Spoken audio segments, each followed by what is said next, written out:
Greetings, Elder Blacklight. But see, if you're a viewer or a subscriber of mine and you're a millennial and you was born in the turn of the century 2000, things started changing. But if you were born in the last century, like 1946, like I was, in Detroit, Michigan, things was kind of different as far as how black people conducted themselves and how they thought. And the neighborhood that I grew up in, we didn't take no mess off of the Caucasian. Uh, I first moved over on Wildermere. I was 10. I went to a school called Custer, and it was an elementary school. I dug music, and when I got to Custer, it was half and half. Mixed, mostly Caucasian, but more than a few blacks. They had a black gang called the Pilgrim Villagers, and the school was located in their territory over there on Midland and Linwood, Puritan. And when I moved over there, it wasn't no John C. Lodge Expressway or 10. A few years later, they started building the John C. Lodge Expressway. By that time, I was going to Post Elementary. But before I went to Post, I was going to Custer Elementary School. On my street, Wildermere, on my block, we were the only black family.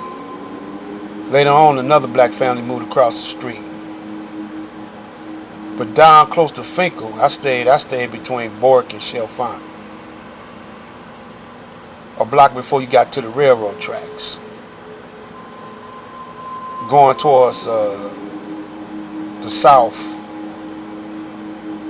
going south, I guess you would call that southwest.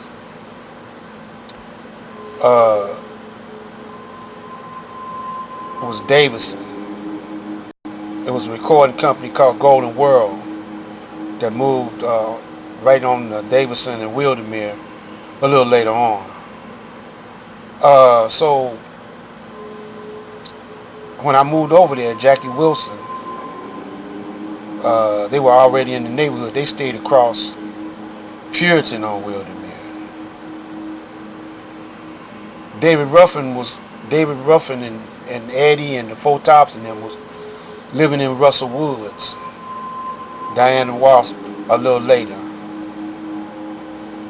Levi of the Four Tops, his family was living 2 streets up on a street called Fairfield. I think it was between Fairfield and Bork. And it was a few blacks. Most of the blacks were located on Maryland and Parkside across Linwood. There was a bunch of Catholic schools. A bunch of white boys went. Cooley High School was a bunch of white boys. Mumford, a bunch of white Jews. So anyway, make a long story short, we had I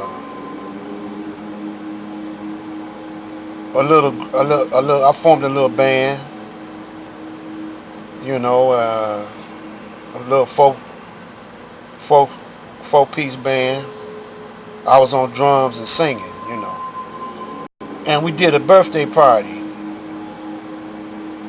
And the guy gave us uh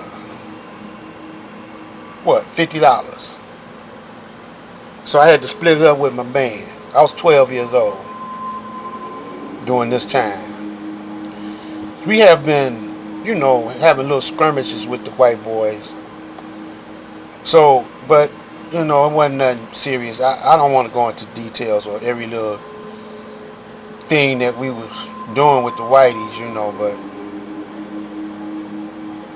I went to cash this check at a store. One of those stores open in my hood, so I had to go across Livernois, you know. And we went across Livernois to cash the check. I had a shark skin, you know. I had got my hair done at a very early age, 12 years old. I wanted my hair because I was in the entertainment thing, you know. So I wanted my hair to be leaping.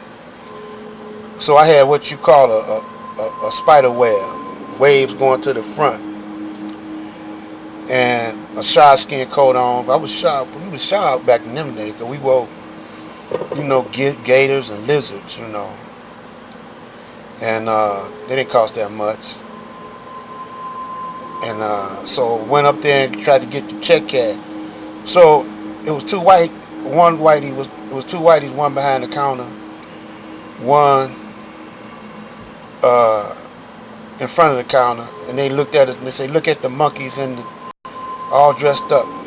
Look at the black monkeys." So I had two switchblades, and you know, I didn't argue a whole lot. I just started when I was coming up. I was crazy. I just started trying to stick him.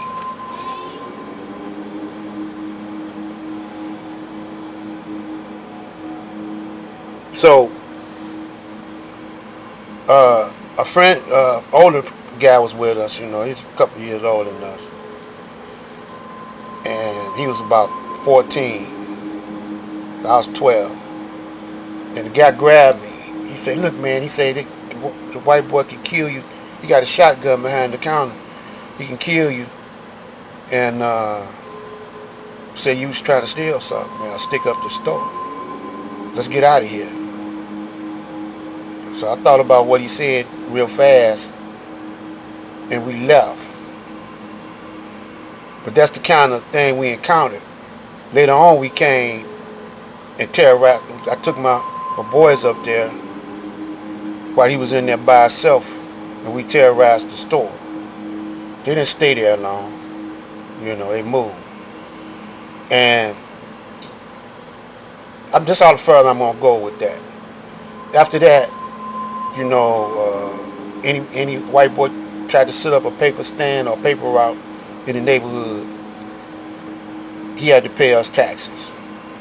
We got so bad over there that they had to call this police unit called Stress. They was from the Vietnam War. That's all the far I'm gonna go with this because I'm trying to make a point. See, the white man tried to show the world that America is the greatest country in the world, better than all the rest of the country. All the rest of the country treat their women bad. But in this country right here, the white man got a woman's shelter. He beat his woman. He raped his woman. He's a child pedophile. You know, they don't get no serious time going. It's more people going to jail and getting killed than about just about any country. But they always snooping over, trying to make, convince a whole lot of black people too that everybody else is wrong and America is right. They called the Indians savages. They called us savages because he tried to push a white Jesus down our throat. A lot of y'all accepted that. You know, a lot of y'all accepted that point because y'all scared of the Caucasian. I know right now that we ain't in no position to fight back. Matter of fact, they want to put martial law on us. They're trying to get us to retaliate. Uh, they promised us they talking about reparations. They to get you to vote. Y'all come out thinking y'all gonna get reparations, man. They ain't gonna never treat you right. But it is a way to get back at them. Quit buying into the system. You know, pull your resources together and support your own. Keep that dollar in the neighborhood. Form block clubs. Uh, Occupy your hood. You know, take over your hood. You know, uh, have neighborhood watches in your hood. Watch out for the police and those drug dealers. You know, they just money hungry. But you got to show them. Well, half of y'all don't know this yourself. Whereas really the money ain't nothing but a token. You know, and we're gonna talk about that. You know, it's really military occupation of a nation or a country or a landmass that controls and then controls that particular boundary or particular landmass, and then the rest is technology, psychology, technology and psychology. So I'm gonna point out Pacific. I'm gonna point out Pacific times and the way how they did this on the next video. But I got to shut it down right now because it's running out of time. So stay tuned. I'm calling this one the Roman Jewish Empire. Black light, peace, power, and soul.